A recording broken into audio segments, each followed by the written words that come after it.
తెలుగు రాష్ట్రాల్లో అత్యధిక విస్తీర్ణంలో సాగయ్యే పండ్ల తోటల్లో మామిడిది అగ్రస్థానం. ఈ తోటలు దాదాపు అన్ని ప్రాంతాల్లో విస్తరించి ఉన్నాయి. వేసవిలో పసందైన ఫలాలను అందించే మామిడిలో ముందు నాటికి మంచి దిగుబడులను సాధించాలంటే ఇప్పటి నుంచే ప్రణాళికాబద్ధంగా యాజమాన్య పద్ధతులు చేపట్టాలి. మే, జూన్ మాసాల కల్లా అన్ని తోటల్లోనూ కోతలు పూర్తయ్యాయి.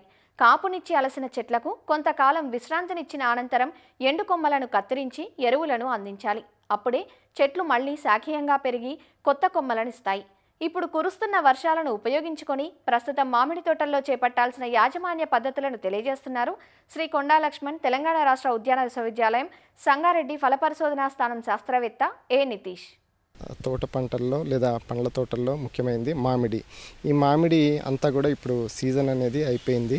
కాబట్టి ఇప్పుడు ఈ జూన్ జూలై మాసంలో మామిడి తోటలన్నీ కూడా ఇప్పుడు నిద్రావస్థలో ఉంటాయి లేదా విశ్రాంతి దశలో ఉంటాయి. కాబట్టి ఈ జూన్ జూలై మాసంలో మనం ఎటువంటి ఎరువుల యాజమాన్యం కానీ, నీటి యాజమాన్యం కానీ, లేదా చీడపీడల యాజమాన్యం కానీ ఏ విధంగా చేసుకోవాలో మనం చూసుకుందాం. ముఖ్యంగా ఈ కోత అనంతరం అంటే కోత అయిపోయినంతా కూడా మనం కత్తిరింపులు అనేవి చేసుకోవాలి. ముందుగా కొమ్మ కత్తిరింపులు అంటే అడ్డదిడ్డంగా పెరిగిన కొమ్మలు కానీ, చీడపీడల బారిన పడిన కొమ్మలు కానీ, లేదా తెగుళ్ళ బారిన పడిన మన కొమ్మలు కానీ, ఈ విధంగా మనం ఈ కొమ్మల్ని అన్నీ కూడా మనం కత్తిరింపులు అనేవి చేసుకోవాలన్నమాట. అంటే ఈ కత్తిరింపులు చేసుకోవటం వల్ల మనకి సూర్యరశ్మి అనేది చెట్లకి బాగా అందుతుందన్నమాట. అంటే మనకి చెట్టు మొదల్లో బాగా సూర్యరశ్మి తగిలేలాగా చైన్సా లేదా మనకి ప్రూనింగ్సా ఇలాంటివి, ఈ రంపాలు, వీటి కత్తిరించే రంపాలు, వీటిని ఉపయోగించి మనం కత్తిరింపులు అనేవి చేసుకోవాలి. క్రమం తప్పకుండా ప్రతి సంవత్సరం ఈ కత్తిరింపులు చేసుకోవటం వల్ల రసం పీల్చే పురుగుల ఉధృతి కూడా తగ్గుతుంది సంవత్సరంలో. అంతేకాకుండా ఈ కత్తిరింపులు చేసుకున్న తర్వాత మనం ఈ వర్షాకాలంలో లోతుగా దుక్కులు అనేవి దున్నుకోవాలి. ఈ లోతుగా దుక్కులు దున్నుకోవటం వల్ల ఆ భూమిలో ఉన్న కీటకాల యొక్క కోశస్థ దశలు ఎండకి బహిర్గతమై చనిపోవటం జరుగుతుంది. అంతేకాకుండా ఎప్పుడైతే వర్షాలు పడతాయో అప్పుడు వర్షపు నీరంతా కూడా బయటికి వెళ్లకుండా తోట లోపలికి ఇంకిపోవటం జరుగుతుందన్నమాట. ఇక ఎరువుల యాజమాన్యానికి వస్తే 10 సంవత్సరాలు పైబడిన మొక్కలకి మనం 70 కిలోల బాగా చివికిన పశువుల ఎరువు, 7 కిలోల వర్మీ కంపోస్ట్ మనం వేసుకోవాలి. వీటితో పాటుగా మనం 10 సంవత్సరాలు పైబడిన మొక్కలకి మనం 1.5 కేజీ యూరియా వేసుకోవాలి. దీంతో పాటుగా మనం సింగిల్ సూపర్ ఫాస్ఫేట్ SSP అంటారు, ఇది 4 కేజీలు. అలాగే మ్యూరేట్ ఆఫ్ పొటాష్ MOP అంటారు, ఇది కూడా మనం 1 కేజీ చొప్పున మనం చెట్ల మొదల్లో వేసుకోవాలి వర్షాలు ప్రారంభమైన తర్వాత. అధికంగా వర్షం ఉన్న ప్రాంతాల్లో అయితే వర్షాలు ఆగిన తర్వాత ఇవి చెట్ల మొదల్లో మనం వేసుకోవాలి. అంతేకాకుండా భూమిలో మనం నత్రజని శాతాన్ని పెంచడానికి మనం జీలుగు, జినుము ఇవి అంతర పంటలుగా వేసుకోవాలి. ఇవి పూత దశకి రాకముందే మనం ఈ భూమిలో మనం కలియదున్నినట్లయితే మనం భూమిలో నత్రజని శాతాన్ని కూడా పెంచుకోవచ్చు. ముఖ్యంగా గమనించవలసిన విషయం ఏంటంటే మనం కత్తిరింపులు చేసిన ఒక 15-20 రోజుల తర్వాతే మనం భూమిలో నత్రజని పెంచడానికి ఈ యొక్క ఎరువులు అనేది వేసుకోవాలి.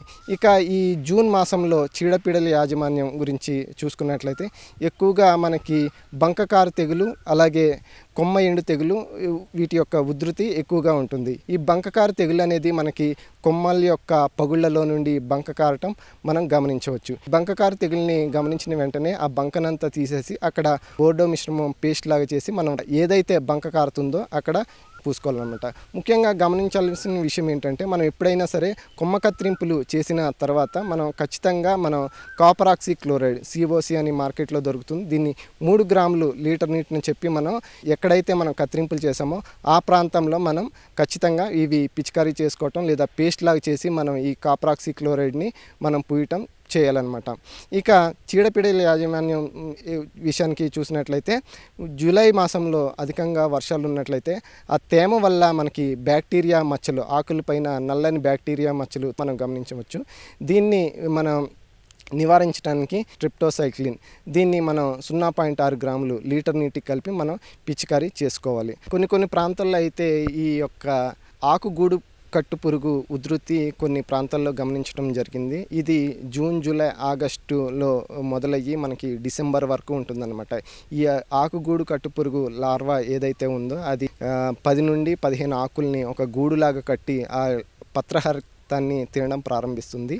వీటిని ఏ విధంగా నివారించుకోవాలో మనం చూసినట్లయితే మనకి పొడుగైన వెదురు కర్రలు మనం తీసుకుండి వాటిని ముందుగా ఈ యొక్క గూళ్ళను దులుపుకోవాలన్నమాట. ఈ గూళ్ళను దులుపుకోవటం వల్ల ఏమవుతుందంటే ఆ లోపల ఉన్న లార్వా కింద పడి చనిపోవటం జరుగుతుంది. తర్వాత మనం ఈ గూళ్ళను అన్నీ కూడా వేరి దూరంగా కాల్చివేయాలి. తర్వాత ఈ గూళ్ళను మనం దులిపిన తర్వాత మనం లాంబ్డా సైహోలిథ్రిన్ 1 నుండి 1.5 మిల్లీలీటర్లు లీటర్ నీటికి కలిపి మనం పిచికారీ చేసినట్లయితే చాలా ప్రాంతంలో దీన్ని మనం సమర్థవంతంగా నివారించుకోవచ్చు.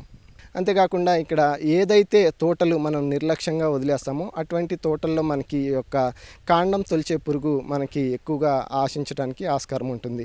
వీటిని మనం నివారించుకోవాలంటే చెట్లు మొదల్లో మనం గమనించినప్పుడు మనకి రంధ్రాలు ఏర్పడటం జరుగుతుందన్నమాట. ఆ రంధ్రాలని గమనించినప్పుడు ఆ రంధ్రాల కింద మనకి ఏదైతే చెట్టు యొక్క పదార్థం అలాగే పురుగు విసర్జించిన మలాన్ని మనం గమనించినప్పుడు ఇనుప తీగలు లోపలికి చొప్పించి ఆ లార్వాలని బయటికి తీసి వాటిని చంపేయాలి. అంతేకాకుండా మనకి దూదిని పెట్రోల్లో కానీ కిరోసిన్లో కానీ ఈ యొక్క డీజిల్ పెట్రోల్ అలాగే ఈథలిన్ వీటిలో మనం ముంచి ఆ యొక్క దూదిని మనం ఆ రంధ్రాల్లో పెట్టి బంకమట్టితో కనుక మనం మూసివేసినట్లయితే లోపల ఉన్న ఈ యొక్క లార్వాలు చనిపోవటానికి ఆస్కారం ఉంటుందన్నమాట.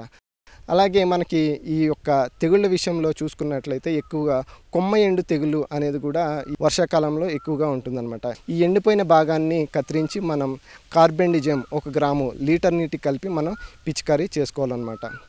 ఈ విధంగా మనం ఈ యొక్క యాజమాన్యం మనం పాటించినట్లయితే శాఖీయ దశ కానీ మరింత ఎక్కువగా ఉండి మంచి ఫలాలు రావడానికి ఈ మామిడిలో ఆస్కారం ఉంటుందని తెలియజేసుకుంటున్నాను.